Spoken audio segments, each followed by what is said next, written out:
네, 안녕하세요. 대신경제연구소의 양병찬이라고 합니다. 일단 저희가 중소벤처기업진흥공단하고 계속 ESG 진단 사업을 진행을 하고 있는데요. 사실은 한 3년 전만 하더라도 대기업들에게만 해당되었던 것이라고 생각이 되었는데, 그때 당시에 중소벤처기업진흥공단하고 저희 연구소하고 앞으로는 중소기업들도 필요한 상황이 또 때가 올 것이다라고 좀 미리 예측을 하고 한 3년 전부터 본 사업을 준비를 하고 있었습니다. ESG 경영이라고 하면 보통 또 지속 가능 경영이라고 얘기를 하는데 지속 가능 경영을 하려면 과연 무엇이 필요할 것인지 그거에 대해서 한번 생각을 해보셔야 될 것 같아요. 첫 번째, 기업이 지속 가능 경영을 하려면 결국은 소비자가 있어야 될 것이고 판매하는 장소가 필요하고 그러한 경제 활동이 일어나야 되는데 만약에 기후 변화가 심해서 전 지구에는 인류가 멸망하게 본다면 뭐 그럴 일은 없겠지만 그렇게 된다면 결국은 기업은 지속 가능하지 못하겠죠.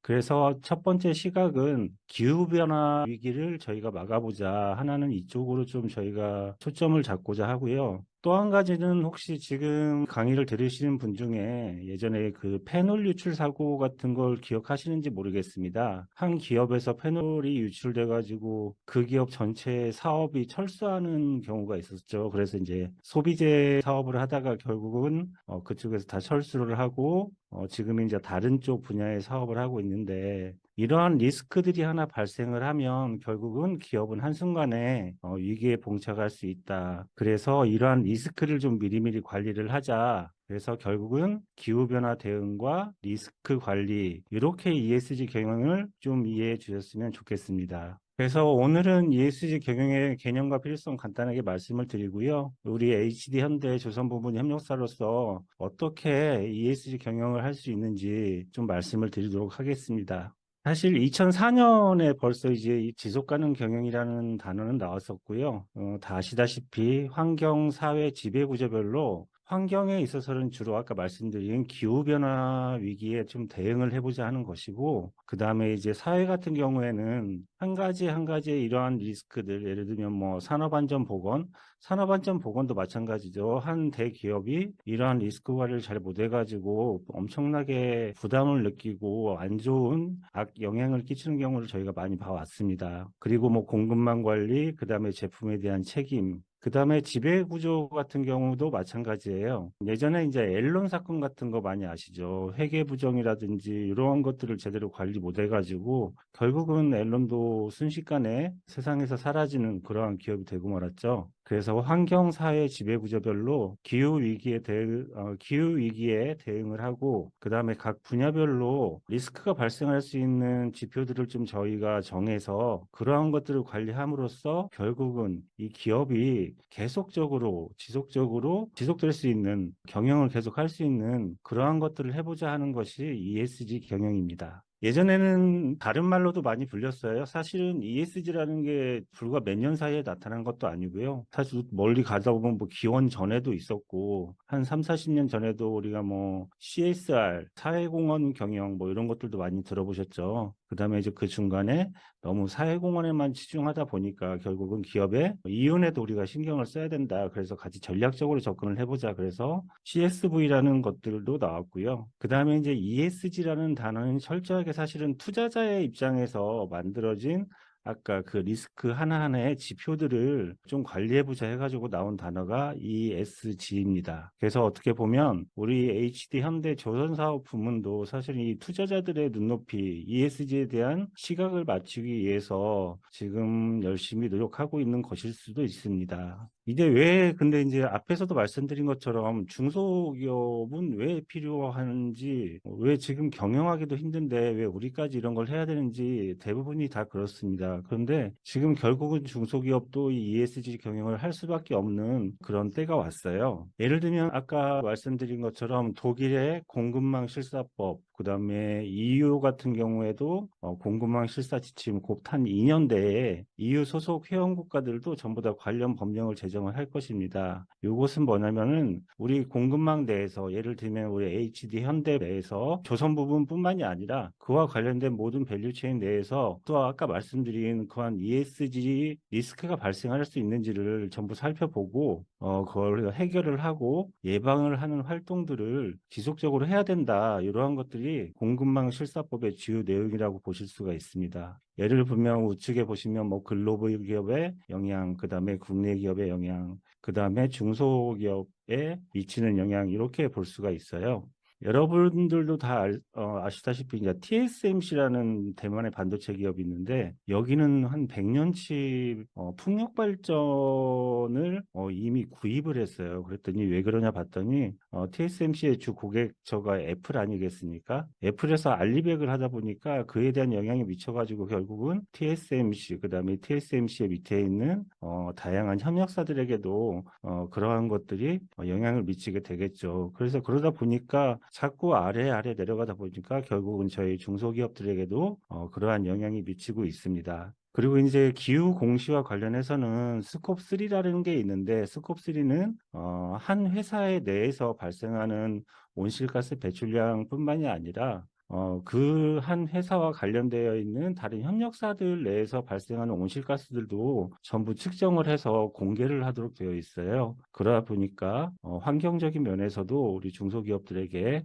많은 영향을 미치고 있습니다. 아까 말씀드린 것처럼 투자자들이 ESG 지표를 만들었다고 해도 무관하다고 제가 말씀을 드렸는데요. 투자자들이 굉장히 요구를 하고 있어요. 특히 블랙락 같은 경우에는 엄청나게 많은 돈을 운용을 하고 있는데 블랙락이 투자한 회사에다가 ESG 경영을 하지 않으면 우리는 투자한 돈을 회수를 하겠다 이렇게 막 얘기를 하고 있거든요. 그러다 보니까 어쩔 수 없이 기업들 그리고 중소기업뿐만이 아니라 대기업, 중견기업을 불문하고 ESG 경영을 해야 된다. 지금 이러한 상황입니다. 또 한 가지는 소비자의 요구입니다. 사실은 요즘 뭐 MZ 세대들 자꾸 얘기를 많이 하고 있는데 혹시 파타고니아라고 아시는지 모르겠어요. 우리 MZ 세대들은 이 파타고니아의 옷을 입으면 결국은 자기가 환경운동에 참가하고 있다. 이렇게 생각을 한대요. 그러다 보니까 아무래도 환경적으로 많은 노력을 하고 있는 기업의 제품을 소비하고 있는 것이 현실이다. 이렇게 말씀을 드릴 수가 있고요. 다 아시다시피 뭐 돈줄 내다 이런 얘기도 많이 들어보셨죠. 착한 기업에 가서 혼줄을 내다 뭐 이런 뜻인데 요즘의 소비자들은 그렇게 의식이 다 바뀌어가고 있습니다. 현대 조선 부문의 협력사들은 또 이제 ESG 경영의 고객사의 요구 때문에 지금 하고 있는 경우가 지금 많으실 것으로 봅니다. 근데 이제 생각해보면 HD 현대 부문도 다양한 상황 속에서 HD 현대 조선 부문의 고객사에 의해서도 ESG 경영을 요구받고 있고 투자자에 의해서도 ESG 경영을 요구받고 있고 그러다 보니까 우리 협력 회사들에게도 ESG 경영을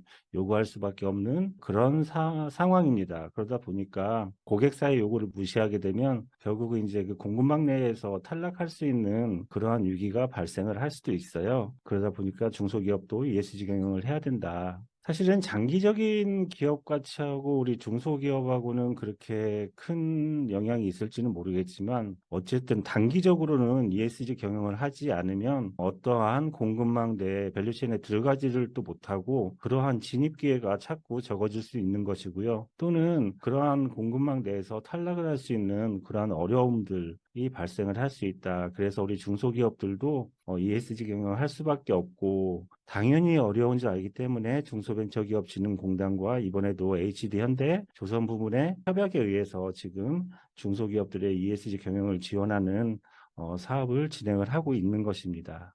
그렇다면 우리가 HD 현대 조선 부문 협력사로서 ESG 실천을 어떻게 할 것인지 그걸 좀 말씀을 드려보도록 하겠습니다. 사실 ESG 경영 체계 및 전략 수립은 보시는 바와 같이 체계적으로 하기 위해서는 굉장히 다양한 방법을 거치고 단계를 거쳐서 계획을 짜야 됩니다. 근데 이제 우리 중소기업들은 그렇게까지 하기가 되게 어렵죠. 그래서 이제 다양하게 할 수 있는 방법은 정부기관이 시행하는 지원 사업에 참여를 하든가 아니면 이번 같이 또 HD 현대 조선 부분에서 지원을 해줄 때 그러한 기회를 이용을 하는 것이 제일 좋을 것으로 생각이 됩니다. 따라서 이러한 기회가 있을 때에는 지금은 꼭 중소기업도 ESG 경영을 해야 되는 시기이기 때문에 지원을 적극 받아서 진행을 하는 것이 좋습니다. 보면 우리 이제 HD 현대는 크게 ESG 비전을 가지고 있어요. 그렇다면 우리도 협력사로서 그거에 동참할 수 있는 그러한 ESG 경영을 해야 된다, 이렇게 말씀을 드리고 싶습니다. 아무래도 조선 부문은 바다와 관련이 있고 ESG 비전은 바다에서 시작하는 깨끗한 미래입니다. 그래서 우리 협력사들도 이러한 비전에 맞게 협력사로서의 경영을 하는 것이 옳다고 말씀드리고 싶습니다. 혹시 읽어보셨는지 모르겠습니다. 우리 HD 현대조선 부분에서는 협력사 행동 규범을 가지고 있어요. 그래서 이 S지별로 제가 구분을 좀 해봤습니다. 그래서 환경보호 쪽에서는 환경 경영 시스템을 구축하도록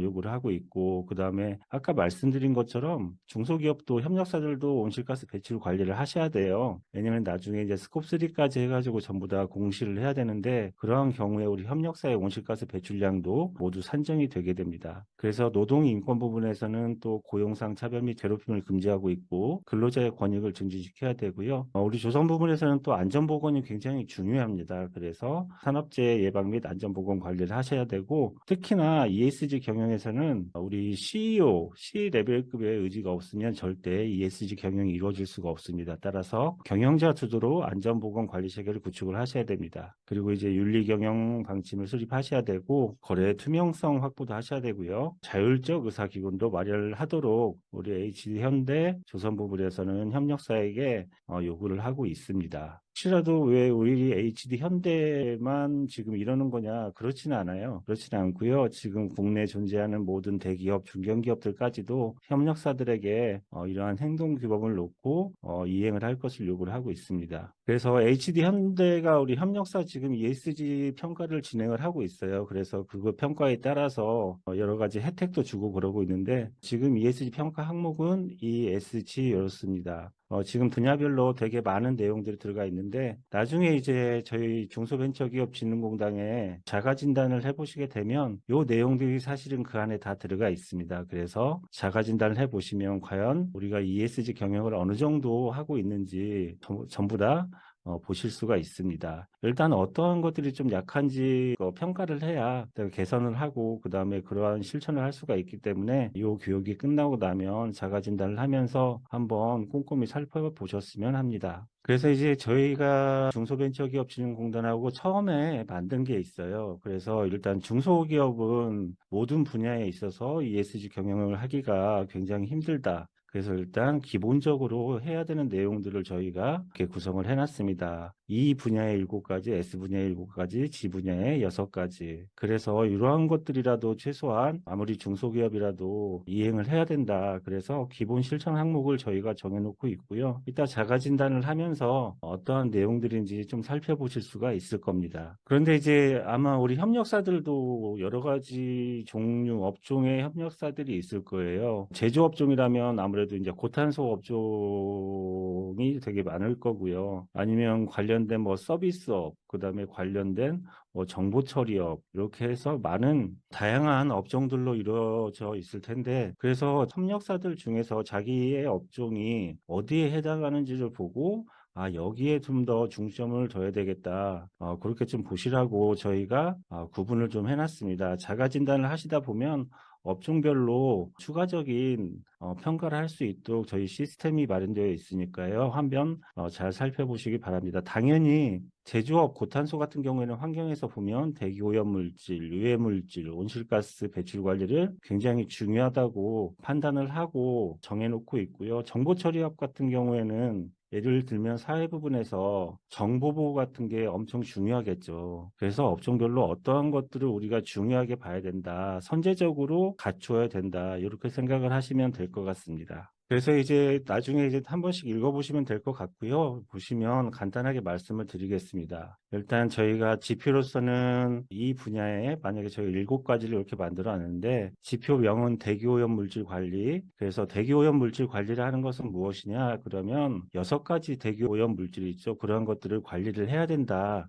이러한 뜻이고, 과연 그렇다면 어떻게 해야 되느냐? 배출 용도 및 배출량을 꼭 산정을 하셔야 되고요. 어떻게 관리를 할 것인지 관리 매뉴얼을 개발을 하고 그다음에 감축 활동을 어떻게 이행을 할 것인지 그러한 점들을 저희가 계획을 세워야 됩니다. 그리고 요즘 또 중요한 게 E6에 보시면 지속 가능 패키지가 있는데요. 요즘에는 ESG 경영 중에서 친환경 제품을 사용을 하거나 어떻게든 폐기물을 줄이는 쪽으로 지금 가고 있기 때문에 지속 가능 패키지 쪽도 좀 중점적으로 보여야 될 것 같습니다. 여기 보시면 온실가스 배출 관리, 에너지 관리는 모두 다 아실 거라고 생각이 되고요. 사실은 대기업이 ESG 경영을 하는데 과연 모든 준법 활동, 법을 어기지 않고 ESG 경영을 한다고 하면 과연 100점 중에서 몇 점이나 맞을 거라고 생각하시는지 모르겠습니다. 저희 이제 자회사에서 ESG 평가를 하는데요. 한번 봤어요. ESG 경영 지표를 전부 다 놓고 만약에 모 대기업이 준법 경영을 하고 있다 그러면 100점 만점에 한 40점에서 50점밖에 받을 수가 없습니다. 그래서 어떻게 보면 법에서 정한 것보다 더 많은 것을 요구를 하고 있고 자율적으로 진행해야 될 부분도 되게 많다고 보시면 될 것 같습니다. 근데 이제 지금 저희 중소기업이 지켜야 될 여러 가지 지표들은 사실은 법에서 요구하고 있는 게 거의 한 70에서 80% 정도가 돼요. 그래서 지금 중소벤처기업진흥공단에서 개발해 놓은 지표들은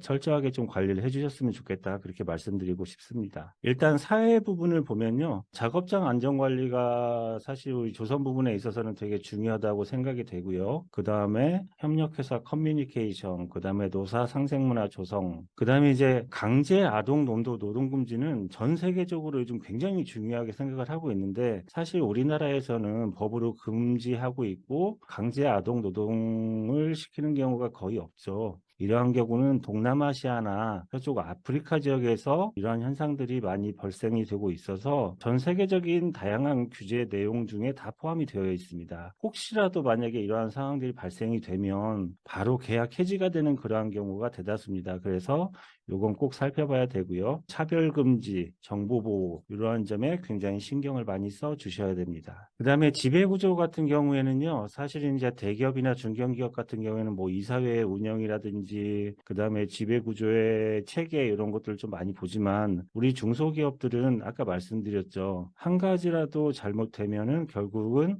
기업이 망하는 그러한 경우가 생길 수가 있습니다. 뭐 주위에서 많이 보시면 알겠지만 제가 아는 선배도 중소기업을 경영을 하다가 회계에서 횡령이나 배임 이런 사건이 발생을 해서 순식간에 기업이 지속하지 못하고 경영에 실패하는 경우를 많이 봤습니다. 그러한 뜻에서 리스크 관리 시스템 구축이 사실 중소기업들 가서 이렇게 살펴보면은요 제대로 조직이 만들어진 데는 없습니다. 사실 뭐 규모적으로 재정적으로 이런 것들 하나하나 다 살펴볼 수 있는 내부 통제 시스템이 만들어지기는 힘들겠지만 그래도 별도의 조직을 만들어서 항상 관리를 해야 된다 이렇게 말씀을 드리고 싶고요. 특히나 윤리경영 실천, 그 다음에 경쟁적 행위라면 공정거래죠. 항상 우리 중소기업 협력사에서는 제가 보기에는 공정거래 부분에서는 결국은 담합이라든지 이런 것들 되게 조심하셔야 되고요. 상위 기업, HD, 현대, 조선 부분이라든지 아니면 그 중간에 있는 1차 벤더들은 그러한 자기의